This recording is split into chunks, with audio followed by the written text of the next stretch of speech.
दोस्तों, आपका स्वागत है मेरे इस 5वें वीडियो में, जिसमें हम देखेंगे कि पाइथन प्रोग्राम कैसे चलाया जाता है, मतलब पाइथन प्रोग्राम किस तरीके से रन किया जाता है। हम संस्कृत में जब हम कोडिंग करते हैं तो हमें पाइथन के प्रोग्राम को रन करने के लिए हमने दो ऑप्शन दिए हुए हैं, इंडियन लैंग्वेज और इंग्लिश लैंग्वेज। तो चलिए देखते हैं कि इन दोनों तरीके से पाइथन के प्रोग्राम किस तरीके से रन किए जाते हैं। तो देखिए, हमने एक नया प्रोजेक्ट बना के रख दिया है यहाँ पे। तो इसमें हम एक नई फाइल बनाते हैं। इस फाइल को मैं सेव कर देता हूँ। इस फाइल को मैं सेव कर देता हूँ वन नाम से, और इसको मैं बनाता हूँ संस्कृत में। इसको सेव कर दिया। अब संस्कृत में हमें आउटपुट के लिए लिखना पड़ता है मुद्रणम। यहाँ पे मुद्रणम में मैंने डाल दिया और यहाँ पे मैंने आउटपुट दे दिया। ये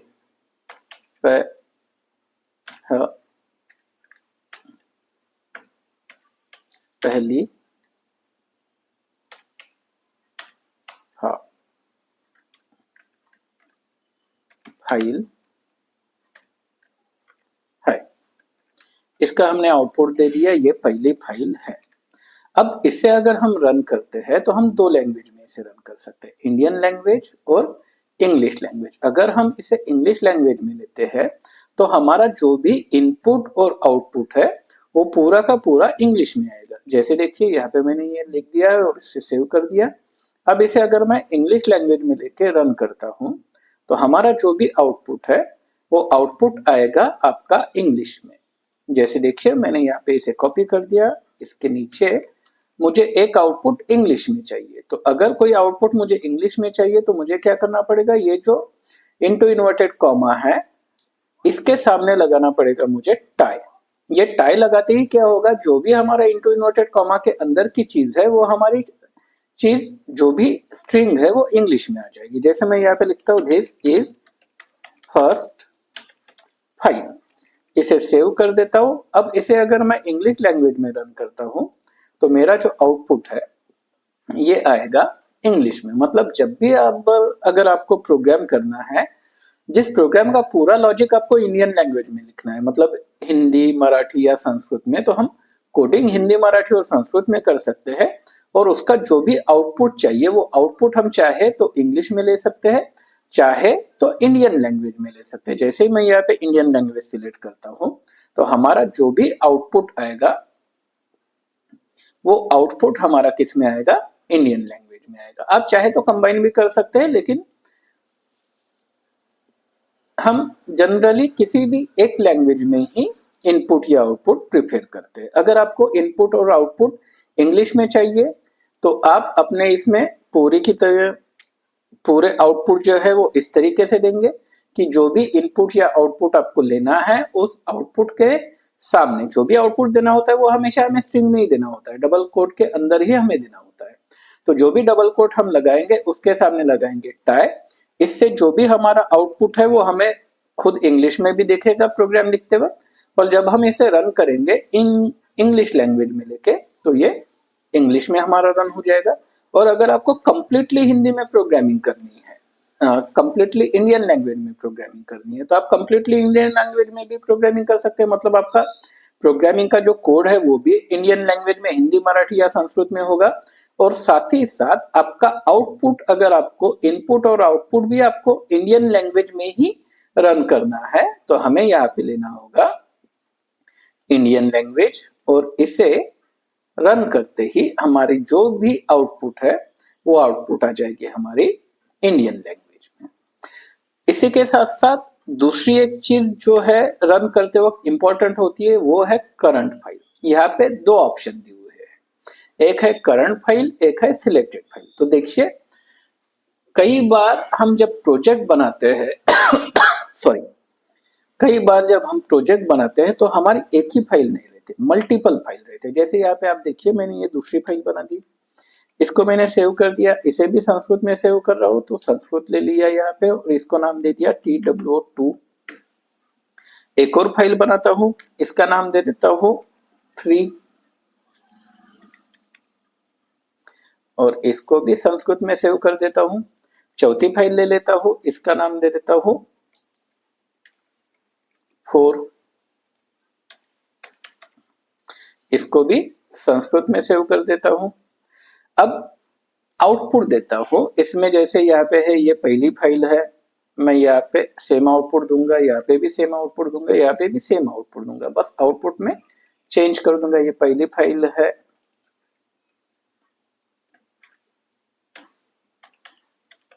दूसरी फाइल है,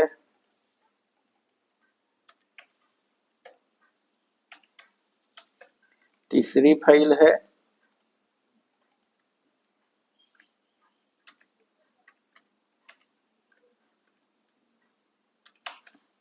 चौथी फाइल है। अब अगर मैं रन करता हूं, यहाँ पे अगर मैंने करंट फाइल ली है तो जो टैब मेरा एक्टिव होगा, जो भी फाइल मेरी एक्टिव होगी वही फाइल रन होगी। जैसे यहाँ पे देखिए मेरी अभी एक्टिव टैब है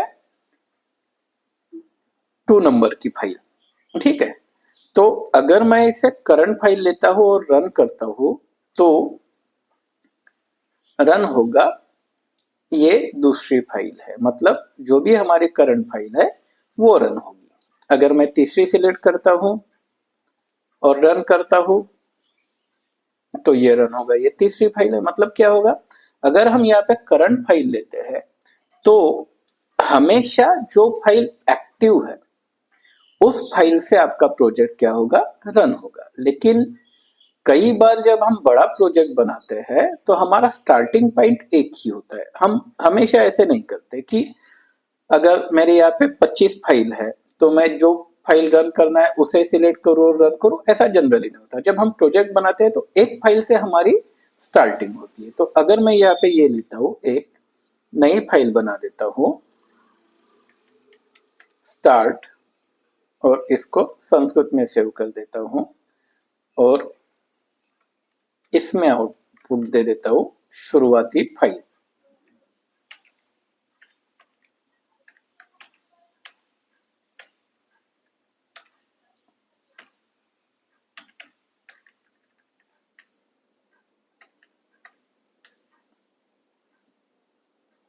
इसको आउटपुट क्या दूं, इसके आउटपुट में ये डैश दे देता हूं, ठीक है।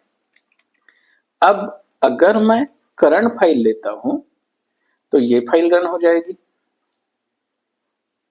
अगर मैं इस पे सिलेक्ट करता हूं और करंट फाइल लेता हूं तो ये फाइल रन हो जाएगी। लेकिन मुझे सेटिंग क्या करनी है कि मैं कभी भी रन करूं तो ये स्टार्ट फाइल से ही क्या होनी चाहिए, रन होनी चाहिए। तो उसके लिए हमें क्या करना पड़ता है, यहाँ पे हमें उसके स्टार्टअप की फाइल को सेट करना पड़ता है। तो स्टार्टअप की फाइल को सेट कैसे करेंगे, सेटिंग में जाएंगे, सेटिंग में जाने के बाद प्रोजेक्ट सेटिंग, प्रोजेक्ट सेटिंग में जाने के बाद हमें यहाँ पे देना पड़ता है स्टार्टअप स्क्रिप्ट। स्टार्टअप स्क्रिप्ट मतलब क्या होगा कि हमेशा हमारी जो फाइल है, हमारा जो प्रोजेक्ट है वो इस स्टार्टअप फाइल से ही रन होगा। तो यहाँ पे मैं स्टार्टअप फाइल में जाके यहाँ पे स्क्रिप्ट दे देता हूँ मेरी स्टार्ट नाम की। उसके बाद उसे बताना पड़ता है पाइथन इंटरप्रेटर। तो हम यहाँ पे क्लिक कर देंगे और हमारा पाइथन इंटरप्रेटर जो भी हमने बनाया है, तो यहाँ पे वैन हमारा ऑलरेडी बन चुका है वर्चुअल एनवायरनमेंट। उस वर्चुअल एनवायरनमेंट में जाके हमें स्क्रिप्ट में जाके पाइथन को सिलेक्ट कर देना है। इस तरीके से क्या बन जाएगी, हमारी बन जाएगी स्टार्टअप फाइल। और यहाँ पे ई स्टार्टअप, ये इस नाम से फाइल हमारी बन के आ जाएगी। अब आप कोई भी फाइल सिलेक्ट करके रखो, हमारा स्टार्ट हमेशा, सॉरी इसको बंद करके शुरू कर देता हूं एक बार।